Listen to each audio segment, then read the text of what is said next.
Ketegangan Cina dengan Filipina hampir saja meletus usai insiden senapan pasukan Filipina dengan penjaga pantai Cina di Laut Cina Selatan. Namun Filipina buru-buru mengklarifikasi.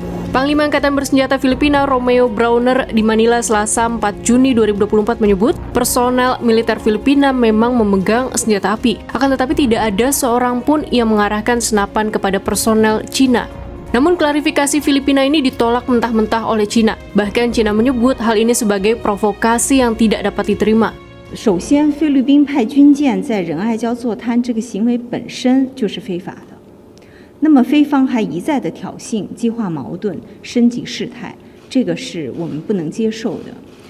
对于如何处理这个问题，中方已经反复阐明了我们的原则立场。我们希望菲方不要再继续制造事端，而是要回到通过对话协商解决分歧的正确轨道上。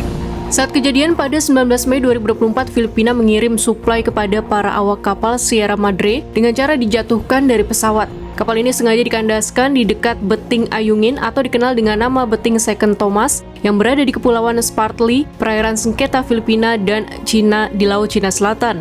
Dua personel Filipina menodongkan senjata ke arah para penjaga pantai Cina. Saat itu, para penjaga pantai Cina sedang melintas di dekat kapal Sierra Madre dengan menggunakan perahu karet. Filipina mengandaskan Sierra Madre sejak tahun 1999.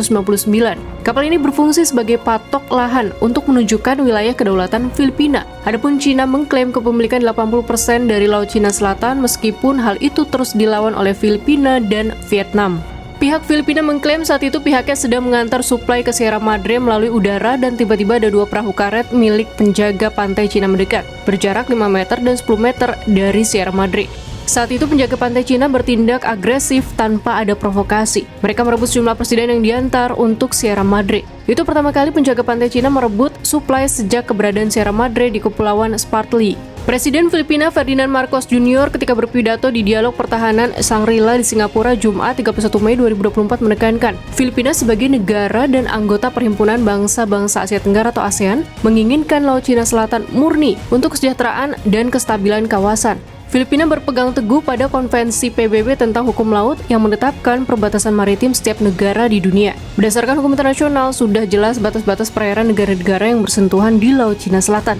Hal ini pun ditegaskan dengan kemenangan Filipina di Mahkamah Internasional atau ICJ tahun 2016 yang menyatakan bahwa klaim ada satu negara menguasai Laut Cina Selatan tidak berdasar dan tidak bisa diterima.